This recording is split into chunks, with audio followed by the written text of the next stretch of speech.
Hello, everyone, and welcome to what is the inaugural edition, the inaugural episode of Broadband Universe. I'm Craig Corbin. Thanks so much for being with us. So pleased to have as our guest today the President and CEO of ACA Connect's Matt Polka. Matt, welcome. Craig, thanks for having me. I didn't know this was the very first show of yours, so I am honored to be your first guest. And I hope things are go up from here, and maybe not the other way. But let's see if we can make it work.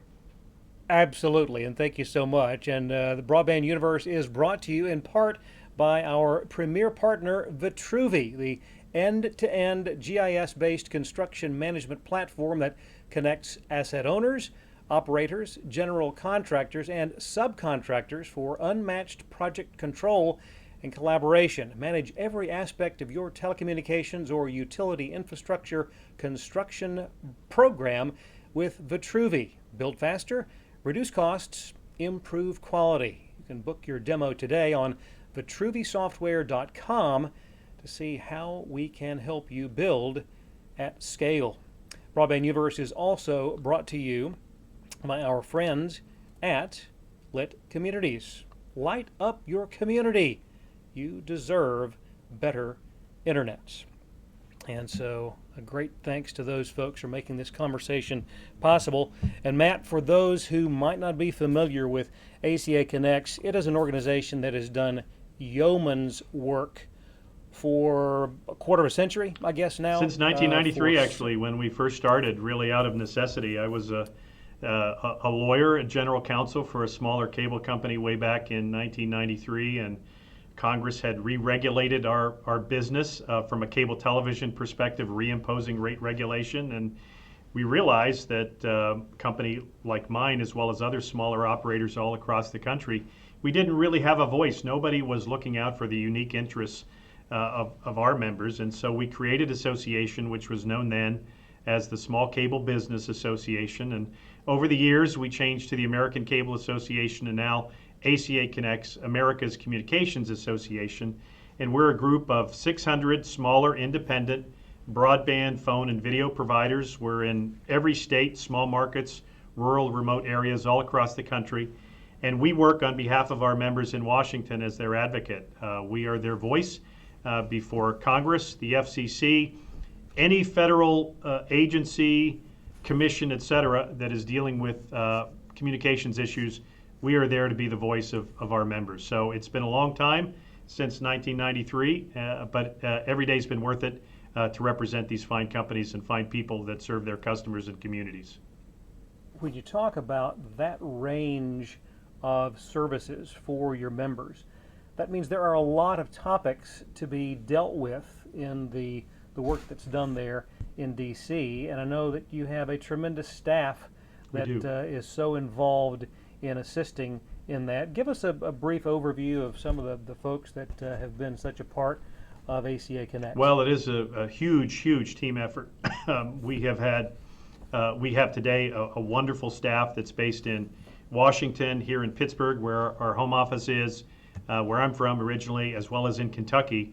We have a team of 11 that work every day on behalf of our members, whether it's advocacy, whether it's communications, meetings, administration, website, all the above to serve our members. And that's really what our job is to be someone who can be there to serve our members, whether it is from an advocacy perspective or working with them to make sure that they have the information that they need from a communications perspective, because there is so much that they need to know and so much we have to communicate. It used to be simple. I mean, when we started out back in 93, it was just cable television. But then throughout the course of time and the change in laws and regulations, you had cable and phone and then broadband. So now, while we used to think of ourselves as cable guys, we are every bit a part of broadband providers first. Broadband providers that also provide phone and cable service. So we have a great team. I mean, just to build on that, Craig, I mean, terrific staff. John Higginbotham used to be one of our members at Frankfurt Plant Board in Frankfurt, Kentucky, is our Chief Operating Officer. Ross Lieberman, our SVP of Government Affairs. You see Ross all the time on our many webinars that we do for our members. Stacy Leach, who's been our Senior Director of Meetings and Industry Affairs for years. The one thing about our team is that We keep them. Ted Hearn, who's our VP of Communications, he produces our daily media sweep every day. They've been here 10 years plus. So we love what we do for our members. We love to serve, and we are committed to making that happen every day. And Matt, when we talk about the work that is being done in Washington, there's a lot that has transpired recently that the ACA Connect team has had a large hand in sort of guiding, if you will. I'd like to talk about a couple of things. First off, obviously, at the top of everyone's list, I assume, would be the broadband infrastructure, the infrastructure law as it stands now. And we're talking about such tremendous amounts of money to be invested over the next 5-10 years. Talk about that in its entirety and what role ACA Connect's played in seeing that to its end. Sure. Well, we are at a point right now from a communications and broadband perspective related to the government and the government support of what some people call a once-in-a-generation opportunity. Not only because Congress last year passed what was the Bipartisan Infrastructure Fund, which goes by the acronym IIJA, Investment, Infrastructure, and Jobs Act, but which resulted in $42 billion that will be going out for broadband deployment. But there's also been a lot of other money that's been available for broadband. You look at some of the COVID relief packages. The American Rescue Plan had $350 billion that will be going out to states on somewhat of an emergency basis that could be available for broadband usage by states. So there's a lot of money that's going out there right now. And it is an opportunity. First and foremost, because in our advocacy, we have said if we're going to use this money wisely and efficiently and avoid the problems of the past with too much waste, fraud, and abuse, we have to serve the people that aren't served first. Let's look at unserved areas, the hardest to reach. Let's use the money to make sure that the money goes there first, and then we can look at places that may not have enough broadband. And that's essentially the way, at least the infrastructure bill was crafted, so that there would be a focus on unserved areas first, with then a look at underserved areas.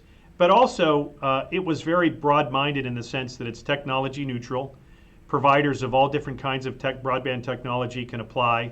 And very importantly, the law also contained a requirement that states maintain what's called a challenge process, so that any existing broadband provider that may be providing broadband above and beyond what are the minimums for the program to fund can raise a challenge and say, look, we have to respect private investment and private capital that's already provided sufficient broadband in these particular areas. So for instance, this part of an application shouldn't be funded because broadband already exists.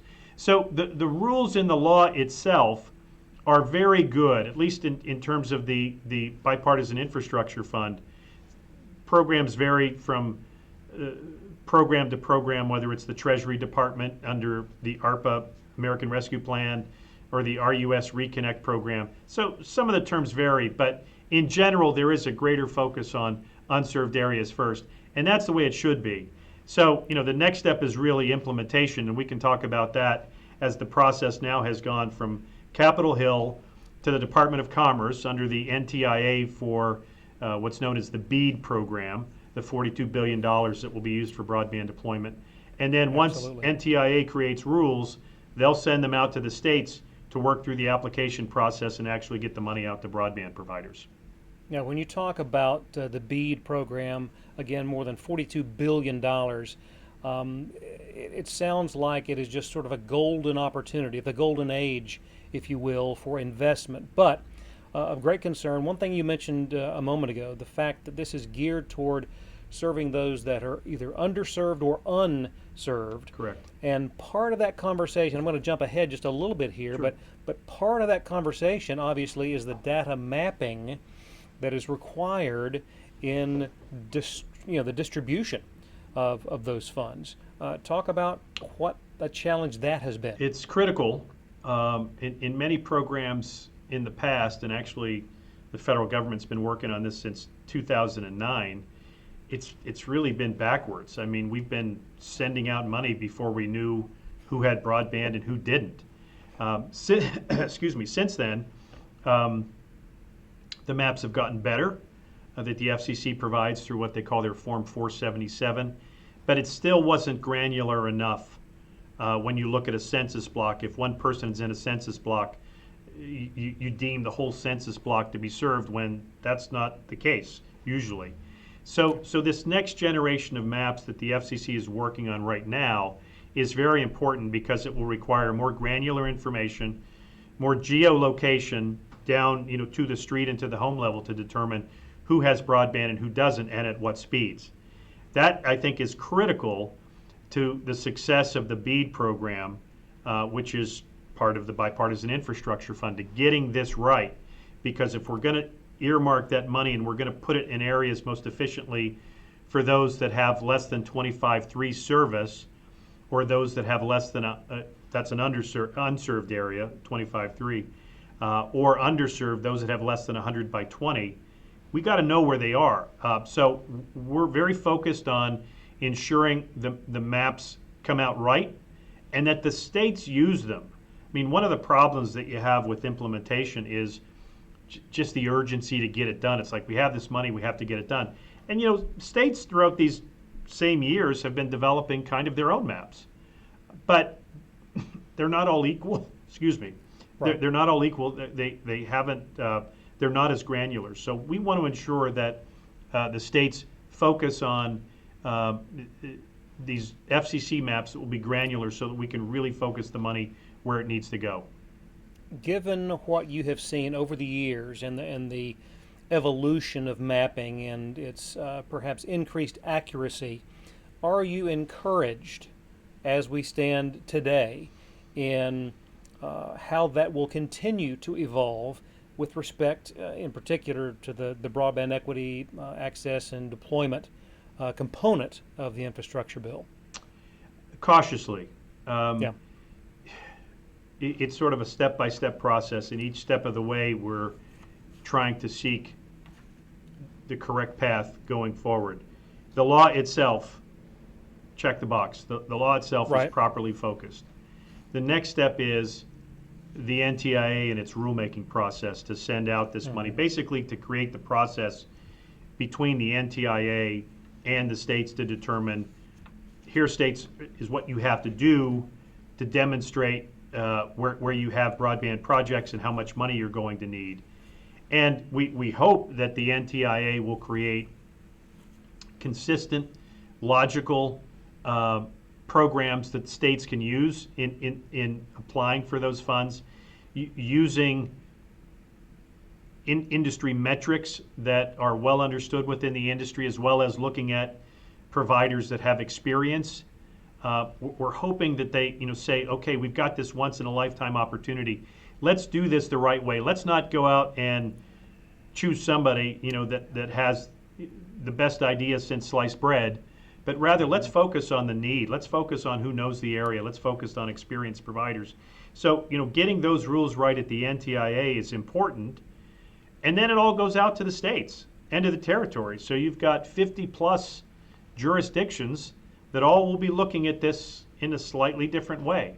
So that's where it comes back to consistency. The more that the NTIA can say, this is the program, it's consistent, here's what every state must do, here are the metrics you must use, here are the maps that you must use, the more likely that there will be success. But our experience over time, and again, we've been really involved in broadband deployment issues and broadband deployment funding for more than 10 years as the government's been trying to help support it, is there just hasn't been consistency, there hasn't been that focus. And unfortunately, because the rules haven't required unserved, underserved, challenge process, et cetera, there's been a lot of waste, fraud, and abuse of federal taxpayer monies and overbuilding, which we want to avoid. I mean, no one's afraid of competition. We want to get those unserved areas served. But again, I come back to respecting private investment that's already in the ground and getting this done right. So hopefully we can see this along each step of the way, but it's going to be a challenge. Another bit of legislation that I think has been very impactful across the nation, the EBB, the Emergency Broadband Benefit Program. Talk about that, if you would. Well, that was something that certainly came out of COVID, and tens of millions of people going home to work, to learn, to do their schooling, college or high school, middle school, et cetera, for other people to see their doctors, et cetera. So you had tens of millions of people that come home. And what we realized is that there is an affordability gap. There is that kind of affordability gap in our country, both in urban areas and rural areas, where people have a hard time affording broadband, simply because of the cost, because they may be in an economic status where it's difficult for them to pay for it. They may not understand it. They may not understand how broadband could literally change their lives and connect them to the world. And so as a result, as part of COVID relief, and now as part of the Bipartisan Infrastructure Fund, the IIJA, we have what was first known as the Emergency Broadband Benefit Program, which is now known as the Affordable Connectivity Program. And it's designed to help people in eligible economic circumstances afford broadband, and also to help them understand why it can really make a difference in their lives. In our membership of 600 members, we've had way more than 50% participate in EBB and now ACP. And those that haven't necessarily even taken part of EBB or ACP, they've been doing things to help their customers since day one anyway. So it's not as if some are getting a benefit and some aren't. And I truly believe that as I work with members all across the country. But it's made a difference. It's helped people to afford broadband. And it is changing lives, and it's connecting people that were never connected before. So it's a good program. The original EBB had some $3-4 billion in it.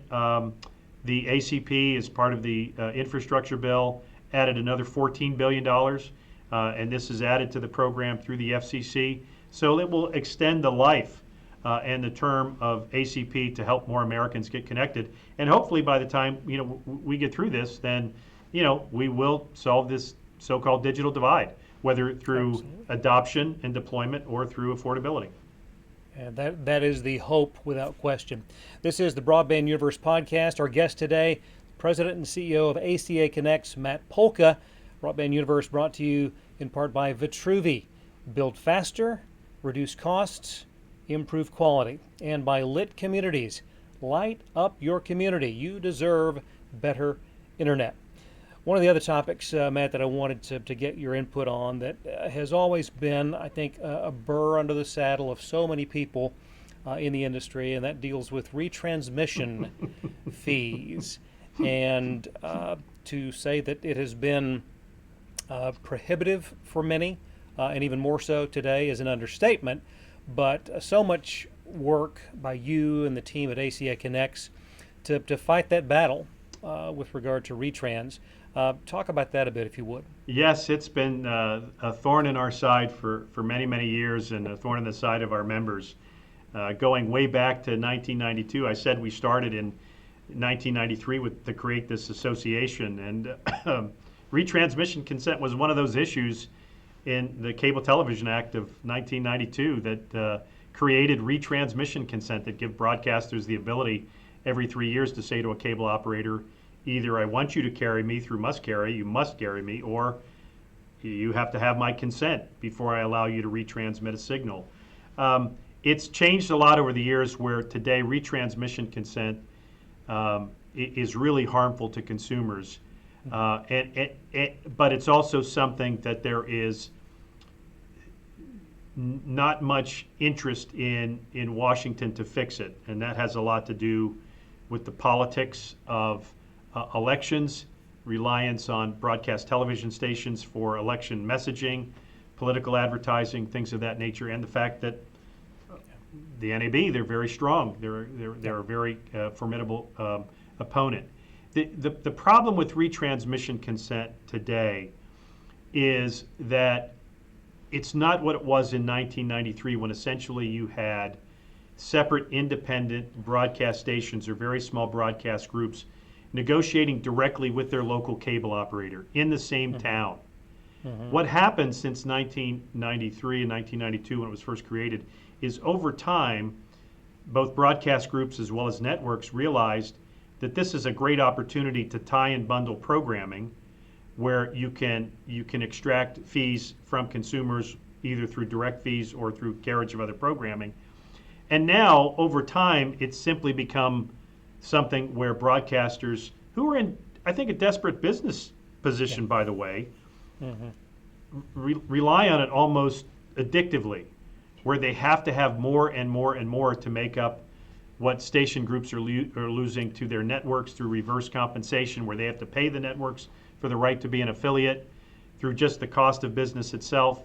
And as a result, the price today for what a consumer can receive over the air for literally for free is in the neighborhood of $5 to $7 per subscriber per month per channel. Sure. Yeah. So you're now talking about potentially $20 to $30 some dollars a month just for the right to receive what broadcasters call free TV. Many people today have addressed that by saying, forget it, I'm cutting the cable cord. I can get most of the network programming through streaming. The stations themselves today carry most of their news, et cetera, on streaming service as well. So most people have dealt with that by cutting the cord, and as a result, programming cable subscription has declined precipitously. But the problem is, what do you do with the elderly in your community? Sure. They're not tech savvy. They're not going to adopt streaming. They're probably on fixed incomes. They're the ones who are paying the brunt of this, and it's only getting worse. So we continue to just tell the tale and tell the truth about what's happening to consumers, and hope that Washington at some point realizes it's time to update, change, eliminate, abolish this old and outdated rule that goes back to 1992 that has no business being part of our communications laws today. Well, and what you just touched on, a couple of things that I have noticed in the recent past, where providers are forced into a corner, and it does become prohibitive to play that game, and many have gotten out of that part of their business, which does impact, to your point, those that are more senior, shall we say, that really depend on those services. But the move towards streaming obviously will continue to have a very large impact on that, and it will be interesting to see where that whole conversation goes. But best of luck in continuing to fight that battle, because certainly not an easy one to deal with. As we wind up the conversation, I know that ACA is involved in so many things throughout the year. Are there any events of note that highlight the calendar for the organization? Well, we have our independent show, which we do cooperatively with the National Cable Television Cooperative, coming up at the end of July. We're back in Orlando at Disney World.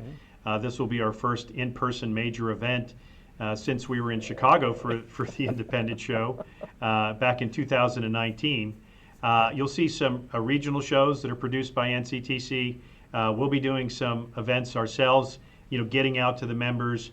We do this often as it is anyway, whether we put together our own events for members in smaller regional settings, or myself and our team, we have the privilege to speak to groups throughout the country. For instance, I'll be coming back to my home state of Pennsylvania here, so to speak, to our what's called Cable Academy, which is sponsored by the Broadband Communications Association of Pennsylvania, the state association here, where I'll be speaking on broadband funds and dollars. So we like to get out as much as we can to the state groups to help them, as well as to do our own kinds of meetings. But the big one coming up is the independent show at the end of July in Disney World, and it'll be great to see our members again. We're really looking forward to it. Absolutely. And when we talk about the membership, for those that are not involved with ACA Connects as providers all across the country, but would like more information, I'm sure that it's fairly easy to get in touch with you or a member of the team. Straightforward. ACA Connects, ACAConnects.org. That'll take you to our website.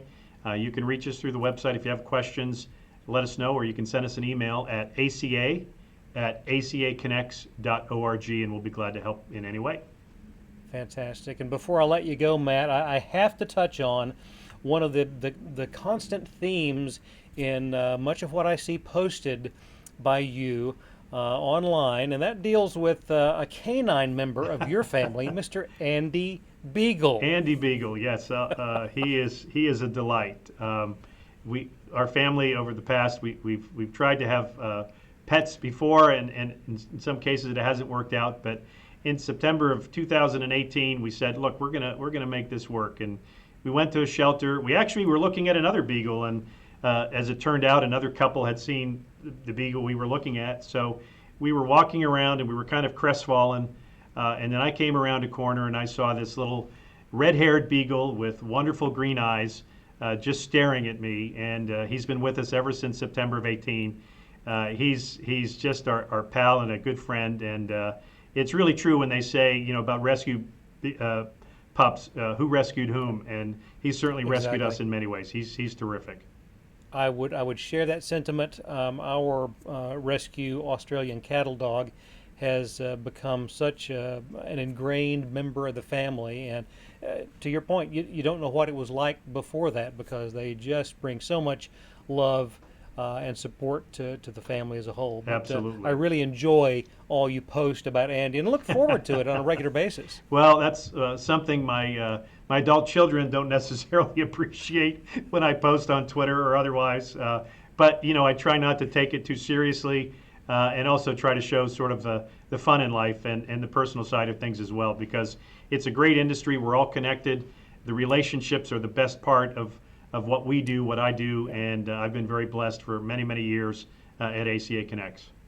Well, Matt, thank you so much for what you do, how you do it, and the entire team at ACA Connects. So glad to have gotten sort of a State of the Union, if you will, from you here as we begin the journey on Broadband Universe, and our thanks for your participation. Our thanks also to the fine partners who have made this possible. Vitruvi, build faster, reduce costs, and improve quality, and also Lit Communities. Light up your community. You deserve better internet. And we will continue to fight that battle on all fronts to get people better internet. Absolutely. And more connectivity. And we appreciate, again, so much what you do. And thanks again for being with us. My pleasure, and all the best to you with your new venture. You're terrific at it, and I look forward to seeing and hearing more of your guests going forward. Absolutely. And thanks for letting us be a part of your day. We'll see you next time right here on Broadband Universe. So long, everybody. Bye now.